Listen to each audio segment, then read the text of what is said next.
God's love ചാരിറ്റിയുടെ ഭാഗമായി ഞങ്ങൾ ഒന്നിച്ച് ഇപ്പോൾ അച്ചൻകോവിൽ എന്ന് പറയുന്ന ട്രൈബൽസ് ഏരിയയിലേക്ക് യാത്ര ചെയ്തുകൊണ്ടിരിക്കുന്നു.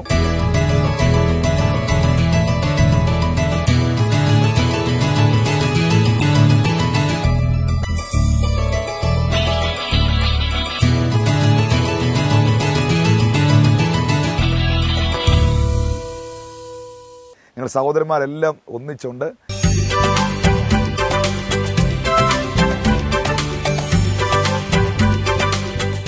സാധുക്കളുടെ പ്രത്യാശയ്ക്ക് ഭംഗം വരുത്താത്ത ദൈവം, എളിയവനെ ആദരിക്കുന്നവൻ ഭാഗ്യവാൻ, അനർത്ഥത്തിൽ യഹോവ അവനെ വിടുവിക്കുമെന്ന് അരുളി ചെയ്തവനായ ദൈവത്തിൻ്റെ സ്നേഹം.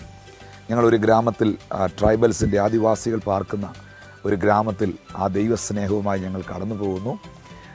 മറ്റൊന്നും പ്രതീക്ഷിക്കാതെ ദൈവത്തിൻ്റെ സ്നേഹത്തെ അവിടെ പ്രദർശിപ്പിക്കാൻ, അല്ലെങ്കിൽ സ്നേഹിക്കുന്ന ഒരു ദൈവമുണ്ടെന്ന് ഈ ജനത്തെ അറിയിക്കാൻ ഞങ്ങൾ ഒന്നിച്ച് യാത്ര ചെയ്യുന്നു. അച്ചൻകോവിലുള്ള യാത്രയുടെ മധ്യഭാഗത്ത് ഞങ്ങളിപ്പോൾ ആയിരിക്കുന്നു. ഈ യാത്രാ മധ്യേ ഞങ്ങളായിരിക്കുമ്പോൾ എന്നോടൊപ്പമുള്ള സഹോദരന്മാർ അവരെല്ലാം ഞങ്ങൾ ഒന്നിച്ചൊരു ടീമായിട്ടാണ് ഞങ്ങളിപ്പോൾ യാത്ര ചെയ്തുകൊണ്ടിരിക്കുന്നത്.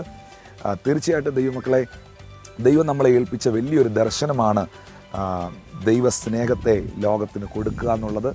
അതുകൊണ്ട് തീർച്ചയായിട്ടും ഈ ഗോഡ്സ് ലവ് ചാരിറ്റിയുടെ ഭാഗമായി നടക്കുന്ന ആദിവാസികളുടെ ഇടയിൽ നടക്കുന്ന ഈ പ്രവർത്തനത്തെ ഓർത്ത് നിങ്ങൾ പ്രാർത്ഥിക്കുകയും സഹകരിക്കുകയും ചെയ്യണം. പ്രത്യേകിച്ച് ഞങ്ങൾ ഈ യാത്രയിലെല്ലാം ദൈവസഭയെ ഓർക്കുന്നു, ഇതിനുവേണ്ടി പിന്നിൽ പ്രവർത്തിക്കുന്നവരെയും പ്രാർത്ഥിക്കുന്നവരെയും ഓർക്കുന്നു. ദൈവം നിങ്ങളെല്ലാവരെയും ധാരാളമായിട്ട് അനുഗ്രഹിക്കട്ടെ.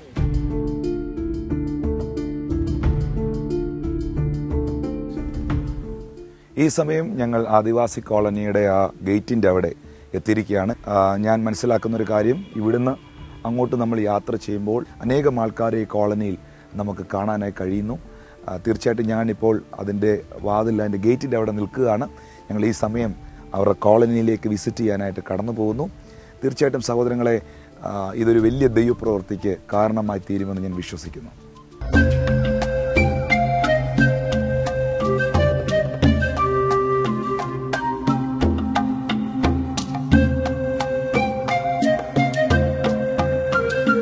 ഇതിൻ്റെ അകത്ത് ഒരുപാട് ഭവനങ്ങളുണ്ട്. പക്ഷേ നമുക്ക് എല്ലാ വീടുകളും അങ്ങനെ വിസിബിൾ അല്ല. റീസൺ, ഈ വലിയ കാട്ടിനകത്താണ് പല വീടുകളും നിൽക്കുന്നത്. ഈ റബ്ബർ തോട്ടത്തിൻ്റെ അകത്തും കാടിനകത്തും ഒക്കെ ആയിട്ടാണ്. അവിടെ എല്ലാ വീടുകളും നമുക്ക് വ്യക്തമായിട്ട് കാണാനായിട്ട് പറ്റില്ല. ഇതിൻ്റെ അകത്തേക്ക് നമ്മൾ കടന്നു പോകുമ്പോഴാണ് ഇതിനകത്ത് എത്രത്തോളം ആൾക്കാർ താമസിക്കുന്നുണ്ട് എന്ന് നമ്മൾ മനസ്സിലാക്കുന്നത്.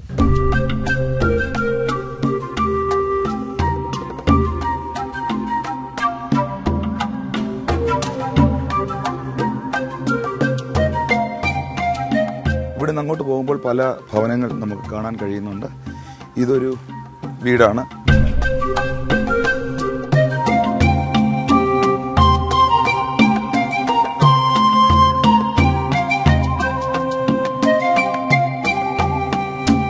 സൗജന്യമായിട്ട് ഭക്ഷണ വിതരണവും പിന്നെ വസ്ത്ര വിതരണവും ചെയ്യുന്നുണ്ട്. ആ വിവരം ഒന്ന് അറിയിക്കാനായിട്ടാണ് വന്നത്. ഇവിടെ ഏതെങ്കിലും ഒരു ഏരിയയിലായിരിക്കും നമ്മൾ ചെയ്യുന്നത്. ഇവിടെ എത്ര വീടുകളുണ്ട് മുഴുവനായിട്ട് അറിയാൻ പറ്റും. ഈ ഏരിയയിൽ നമുക്ക് മൊത്തം എത്ര വീടുകൾ കാണാം? 20 വീടുണ്ട്.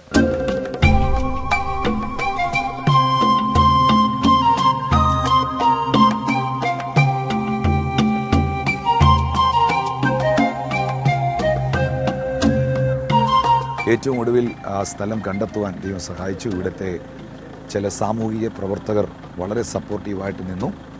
അതിൻ്റെ ഫലമായിട്ട് നമ്മളുടെ പ്രോഗ്രാം ഇവൻറ്റ് നടക്കുന്ന സ്ഥലം ഇതാണ്. ഈ ഒരു ഹോളിൽ പണി തീരാതെ കിടക്കുന്ന ഒരു ഹോളാണത്. അത് പണികൾ പൂർത്തീകരിക്കപ്പെട്ടിട്ടില്ല. എന്നാൽ ആ ഹോളിനകത്ത് വെച്ചാണ് പ്രോഗ്രാമുകൾ നടക്കുന്നത്. ഇതിൻ്റെ പുറത്ത് ഭാഗത്ത് പന്തൽ ക്രമീകരിച്ച് അവിടെയാണ് നമ്മളുടെ ചാരിറ്റി ഇവൻറ്റ് ക്രമീകരിക്കാൻ ആഗ്രഹിക്കുന്നത്. ദൈവമക്കളെ, ഇങ്ങനൊരു സ്ഥലം ദൈവം അനുവദിച്ചെന്ന് വളരെയധികം ഭാരപ്പെട്ടു. നമ്മുടെ പ്രോഗ്രാം എവിടെ വെച്ച് നടത്തണമെന്നുള്ളതിൽ. എന്നാൽ ദൈവം അതിൽ സഹായിച്ചതോർത്ത് ഞാൻ ദൈവത്തിനെ സ്തോത്രം ചെയ്യും.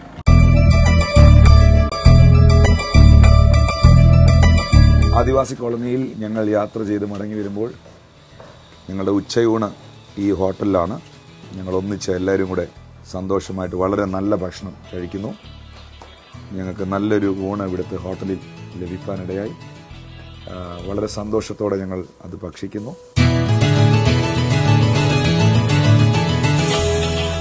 പ്രിയമുള്ളവരെ, അച്ചൻകോവിലുള്ള ആദിവാസി കോളനികൾ പോയി ഈ ജൂലൈ മാസം 17-ാം തീയതി നടക്കുന്ന ആ പ്രോഗ്രാമിൻ്റെ ക്രമീകരണങ്ങളെല്ലാം ചെയ്തു.